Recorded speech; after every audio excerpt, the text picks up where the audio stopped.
In a small, cozy apartment where children's toys are scattered on the floor and a cup of coffee sits cold on the table, our story begins. This is the story of Emily, a single mother of two little ones, 5-year-old Sophia and 3-year-old Max.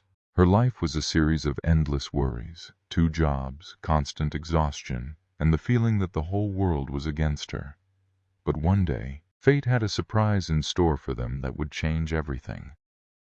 Emily always tried to be strong, but on the day she was laid off due to downsizing, she felt the ground slip from under her feet. Savings were dwindling with each passing day, and bills for rent and daycare became an unbearable burden. In the evenings, when the kids fell asleep in one bed, Emily sat in the kitchen, counting money and trying to figure out how to make it to the next paycheck. One day Max asked, "Mom, when is Dad coming back?"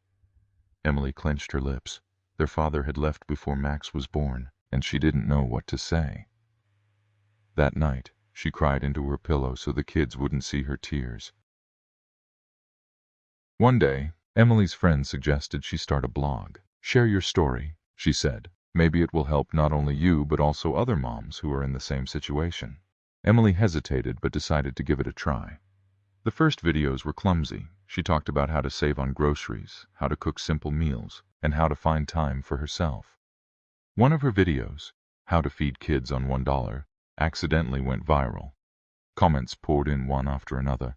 "You're a hero. I've been through the same. Thank you for sharing your story." For the first time in a long while, Emily felt she wasn't alone.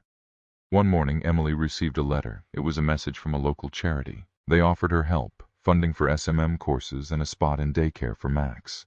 Emily couldn't believe her eyes. She began actively developing her blog, and a few months later, she was able to monetize it. Her first earnings went toward a cake and new shoes for the kids. A year later, Emily opened a small online store selling knitted items. It was her hobby, which now brought in income. She knitted hats, scarves, and blankets, and her clients left glowing reviews. Today, Emily and her kids live in a new home. Sophia and Max run to her with drawings they made especially for her blog. "Our mom is the best," they say into the camera. Emily realized her strength wasn't in being perfect, but in never giving up, and the world responded in kind. Her blog continues to grow, and her story inspires thousands of people around the world. "You never know what's waiting for you around the corner," Emily says. "The most important thing is to believe in yourself and keep moving forward." This story is a reminder that even in the darkest times you can find light. Emily and her kids proved that love, perseverance, and self-belief can change lives for the better. Let this story be a source of inspiration for you and a reminder you are stronger than you think.